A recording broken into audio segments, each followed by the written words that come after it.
So this is our fast five, everybody. As you know, we're doing this with every guest. And Oh boy. these are curveball questions. They don't know really what I'm going to say. We have a mini briefing for full transparency, but we just go with the Mhm. flow. Yeah. So what most people might not know about you, had they not met you, is that you're a total girl. Total, Tell me about the ladies. total girl dad. Yeah. So it all starts with my wife, just 100%. I couldn't do what I do without the love and support of my wife. Without her, all of this is not. So it was definitely when I chose to open and start the business, it was a group decision. It wasn't just Jeff wanted to do it. I said, "Hey, is this something we want to do?" She's not a part of the business, but it's definitely a family Big. decision maker in that regard. And so we have two daughters. I have the an oldest daughter who is actually a petroleum engineer in South Yeah. Louisiana. So I am from New Orleans, born and raised, and my dad was a geologist in the oil and gas business. And so I think she kind of got a bit of that bug. My oldest daughter did. And so she went the petroleum engineering route. And so she works down in outside of Lafayette. And so she loves it. She's where she needs to be and everything. And then my youngest daughter is 18, wrapping up her senior year, and she's an aspiring ballerina.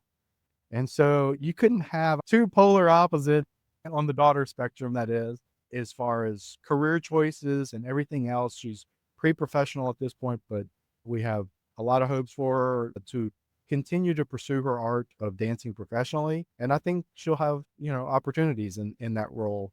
She's incredible at what she does, but she is in her perfect place as well. So it's really wonderful to see two obviously very different daughters, but in their element and doing what they truly love to do. And that's phenomenal.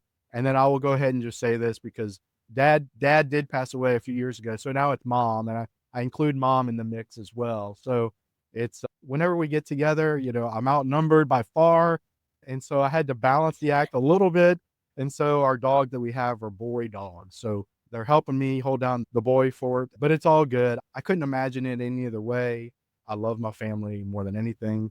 And so they just help me be a better version of who I am. You're basically surrounded by a tool.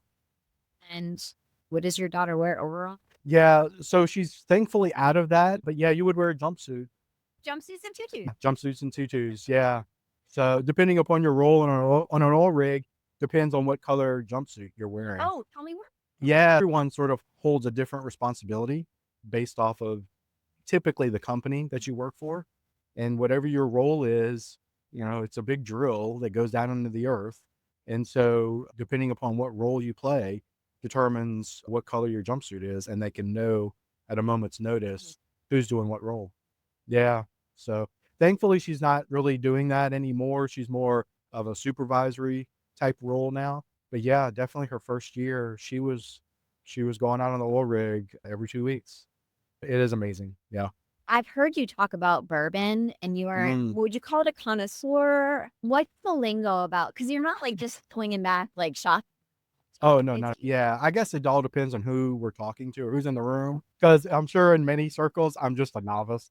You start to have a greater appreciation. I think there again, going back to my education process of things, I enjoy learning about many different things, and just bourbon happens to be one of them, but I love the history behind it. I love the process. I'm learning the process of what it takes to make it, and then as a result, I do enjoy drinking it, obviously responsibly. You start to I think in many things, as you educate yourself in something, you can start to pick out fine details Mhm. in different ones, and you really find the ones that you really like. And bourbon's no different. And I've really gotten to enjoy that with all of those factors. And so I have a little collection, and you know, Lit- if you're asking me, yes. If you ask my wife, maybe it's a different story.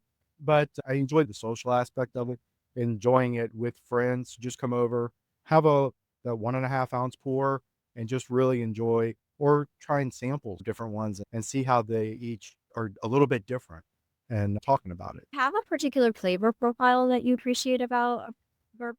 Is there something like your go-to flavor? So I tend to prefer more wheat based bourbons. So bourbon by definition is corn based, but the ones that lean more towards a wheat flavor profile, I enjoy that. Some people prefer more rye in theirs, and I'm just not one of those people. But it's great when friends come over and they maybe prefer rye, and so we open up a bottle of rye for them to sample and try. Just creates an environment where you can be together and just enjoy it. Sitting around. There's really nothing better than just to sit with some friends and just say, we want to sample something, or maybe it's even try something you haven't had before and explore the world of bourbon and the whiskeys and all of those different things. And so that's a lot of fun. So do you have a favorite? Do you have a food that you like to pair with? I think, like you mentioned, the fire, that makes me think like barbecue. That's definitely a great environment and compliment to it. But I used to do more like a cocktail type thing. Now I'm just drinking it to taste the true flavor. And so as a result, I use it as kind of like an after dinner type drink. It is. Yeah, very much in that regard. Okay. I'm gonna Coffee or tea? coffee. Is it straight coffee? It's straight, no additives, no Black. black. It do get black. And we're in the South, so I mean, I still do sweet tea, Okay. you know? Yeah. Yeah. I That's still one of my love that favorites. fact that we call it unsweet tea. Because like, well, yeah, because like in the South, it's tea, like sweet tea. Oh yeah. And then what do you have to do to make it the other tea? You have to unsweeten it. How do you unsweeten something? Well, it must start off as sweet tea. You have to unsweeten it. Why isn't it just called tea? So, My favorite is the sweet tea. you're in the South now, it's sweet Myself, tea. I can drink it every day. You definitely don't. That's why I kind of do coffee with nothing. Yeah, no cream, no sugar. If you were able to get on a plane and go anywhere in the world tomorrow, Yeah, I would have to be able to take my wife.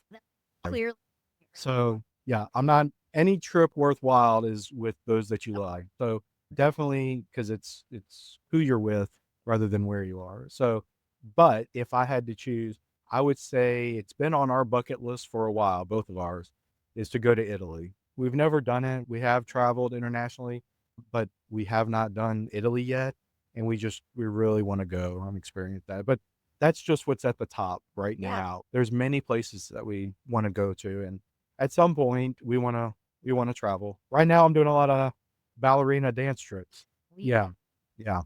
You're a road warrior. And we're getting ready to enter audition season. So it's going to be a heavy travel come the new year, but it's all good. We love it.